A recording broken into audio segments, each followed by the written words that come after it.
Hello, everyone. Welcome back to Among the Hidden. We are starting on page 71 for today.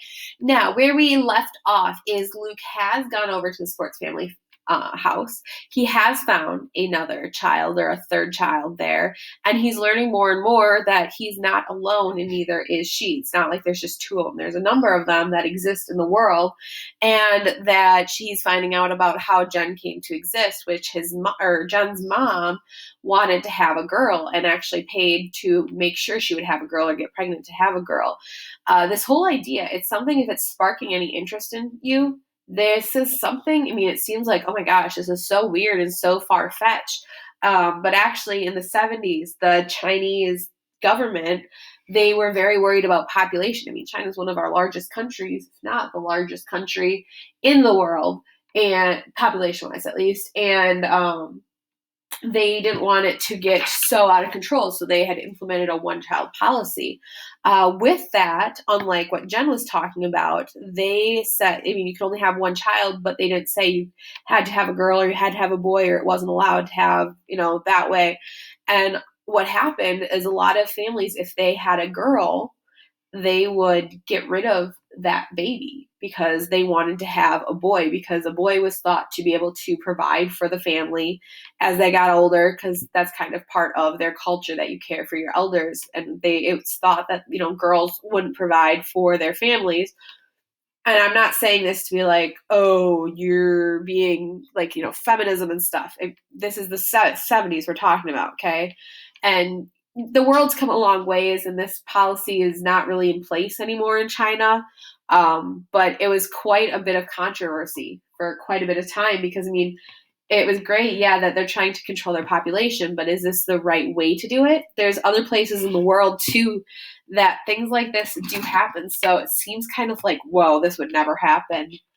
It does. So if it sparks interest in you, you can definitely look into that more. But back to our book. So we are talking about, Jen is saying, like, how her mom was able to pick that she had a girl. So then Luke's thinking about it. He remembered Mother saying she wanted 4 boys, but would she have wanted a girl even more? Someone like Mother? He really couldn't picture a girl in his house. They weren't trying for anything, he said. I was a surprise. Luck. Jen nodded. I didn't think they paid for you, she said, then put her hand over her mouth. That sounded really terrible, didn't it? I didn't mean anything by it. It's just, you're the first person I've met who wasn't a baron. And how do you know I'm not? Luke asked stiffly. Well, Jen waved her hand in a way that made Luke even more aware of the contrast between his ragged flannel shirt and patched jeans and Jen's perfect house. Don't be mad. It doesn't matter. Or maybe it does, but I think it's cool that you're not a baron. You can help me even more. Help? Luke asked. With the rally, Jen said. She bit her lip. Should I? There's no way you could be an infiltrator, is there? Can I trust you?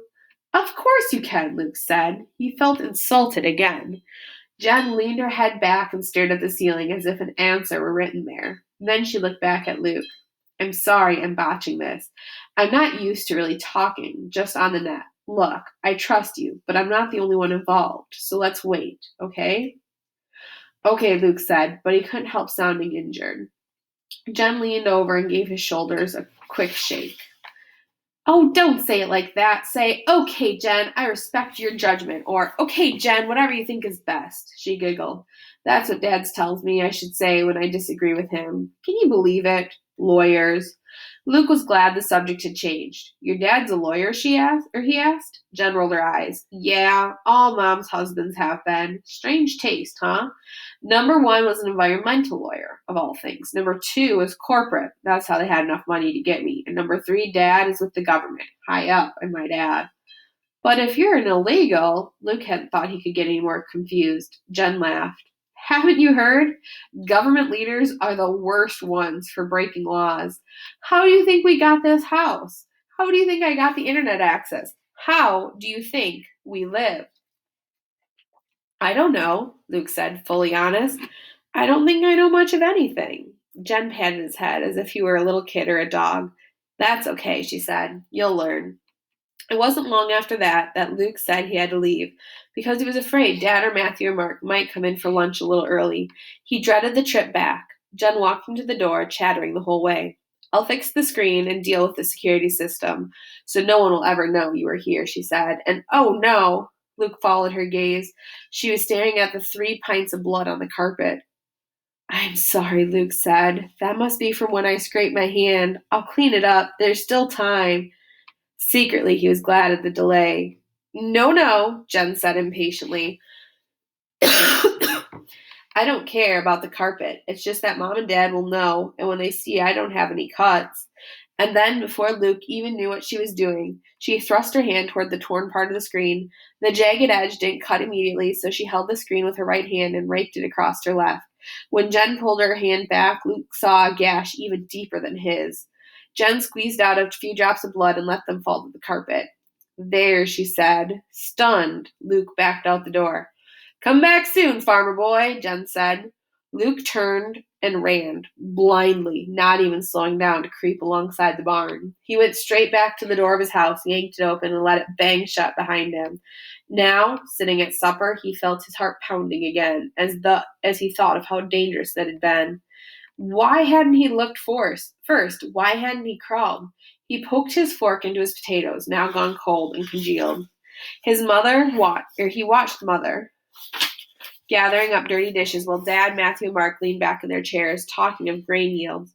Jen had scared him. That was why. Seeing her cut her hand had terrified him. How could she do something like that for him when they just met? Chapter 17. Luke spent practically every second of the next 3 days either reliving his secret visit to Jen or planning another one. The first day, a government inspector came out to examine the gardener's crop, so Luke stayed in his room the entire day. The second day it rained, and Dad spent the morning doing bookwork in the house. The third day, Dad was back in the fields, but when Luke crept over to the back door promptly at 9 a.m. and daringly flipped the light switch, he got no answering flash from Jen's house. Maybe the clocks in her house were slow. He left the light on for 15 whole minutes, terrified the whole time that someone besides Jen might see it. Finally, heartsick, he switched it off and climbed with shaky legs back to his room. What if something had happened to Jen? What if she were sick, dying even, alone in her house? What if she'd been caught or turned in? Just from the little time Luke had spent with her, he could tell she took a lot of risks. It had never occurred to him that knowing another person would give him someone else to worry about.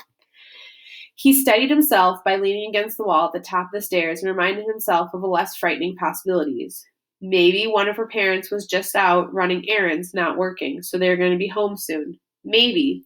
He tried to think of another safe reason Jen had signaled for him to come, but he had so much trouble picturing her ordinary life that his imagination failed him. He found out the next day when he risked a dash to Jen's house as soon as Jen answered his signal. Where were you? He asked instantly. When? Yesterday, she yawned, sliding the door shut behind him. Did you try to come over? I'm sorry. Mom had a free day and made me go shopping. Luke gaped at her. Shopping? You went out? Jen nodded nonchalantly. But I didn't see you leave, Luke protested. Jen looked at him as if she seriously wondered if he had a brain. Of course not. I was hiding. The back seat of our car is hollowed out. Dad had it custom built. You went out? Luke repeated in awe. Well, it's not like I saw anything until we got to the mall. 2 hours of riding in the dark is not my idea of fun. I hate it. But at the mall, you got out? You didn't have to hide? Jen laughed at his amazement. Mom got me a forged shopping pass a long time ago. Supposedly, I'm her niece. It's good enough to convince store clerks, but if the population police ever found me in a roadside stop, I'd be dead. There you have it, my mother's priorities. Shopping is more important than my life. Luke shook his head and sat down on the couch because his knees were feeling a little shaky. I didn't know, he said. I didn't know thirds could do that. What if Mother and Dad got him a forged pass? For a minute, he could almost picture it. They could hide him under burlap bags in the pickup truck bed until they got into town. Everybody in town knew Mother and Dad. Everybody knew Mother and Dad only had 2 sons, Matthew and Mark. You went to the city, he said.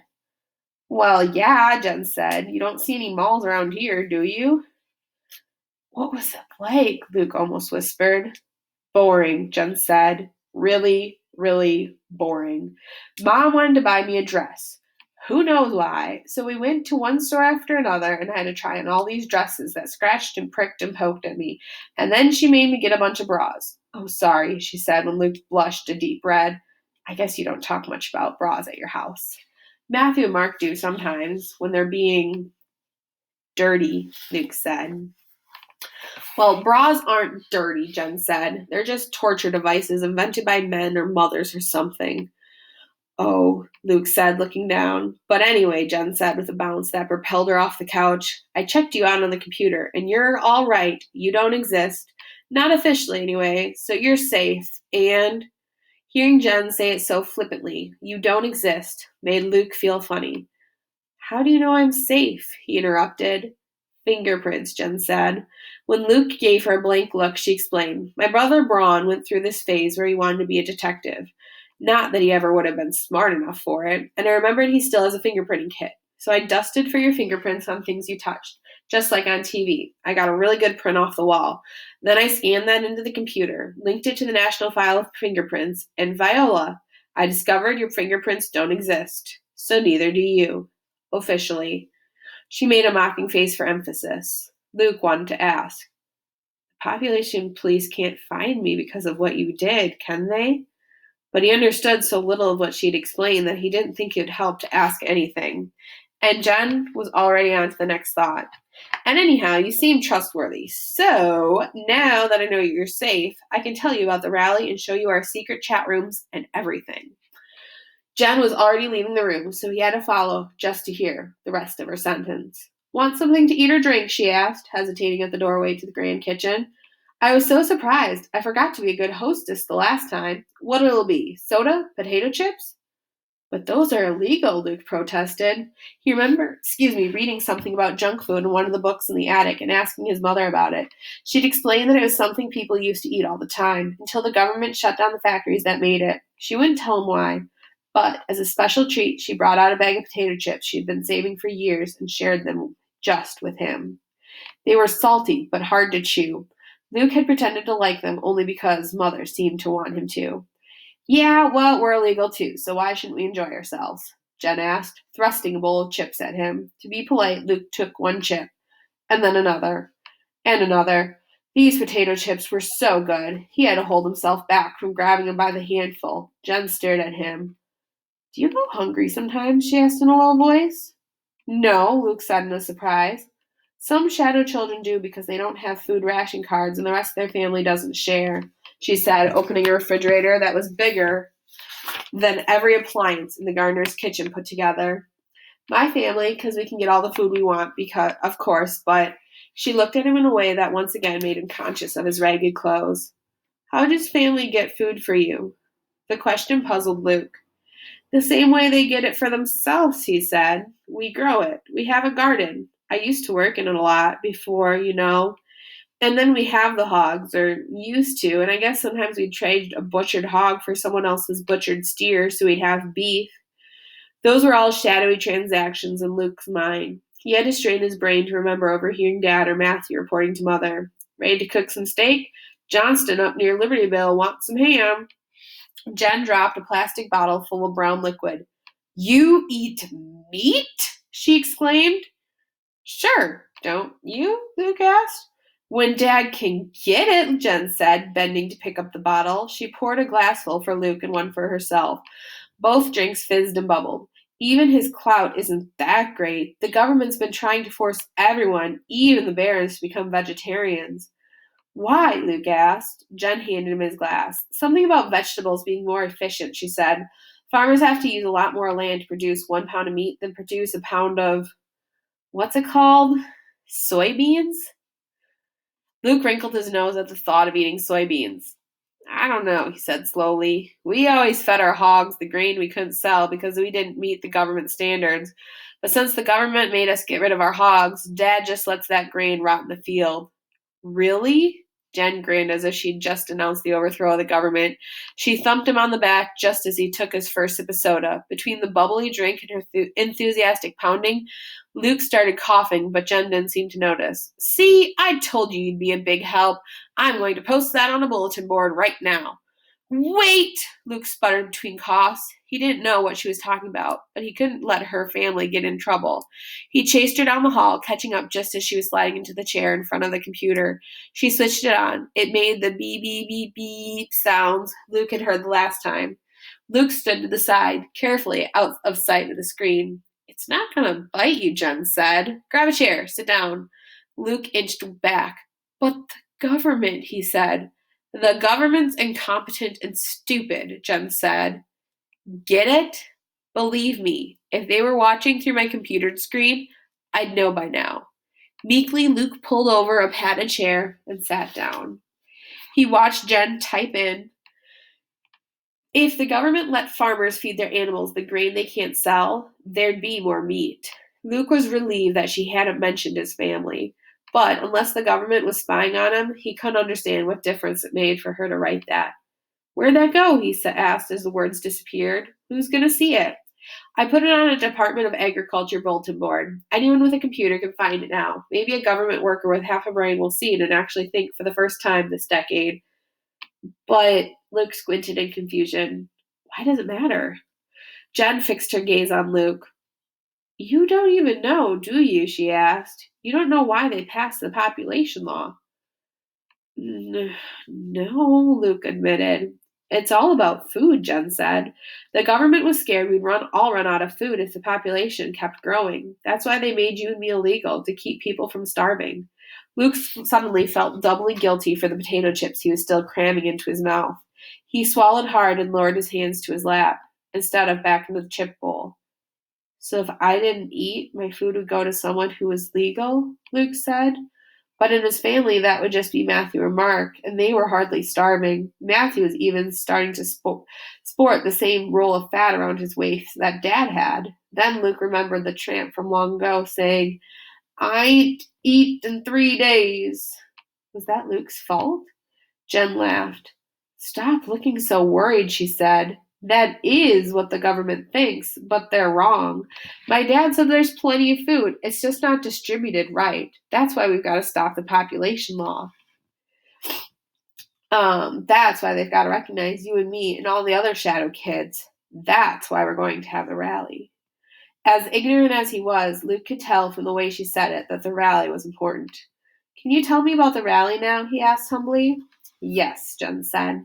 She pushed away from the computer and twirled in her chair. Hundreds of us, all the shadow children I could track down, are going to march on the government in protest.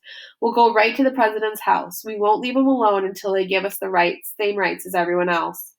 Just my luck, Luke thought. I finally meet another third child. And she's absolutely crazy. And, Jen said, just as bubbly as the shaken soda, you can come too. Won't it be great? And that's where we'll end for today. So join us next time as we continue reading Among the Hidden. Have a good day, everyone. Bye.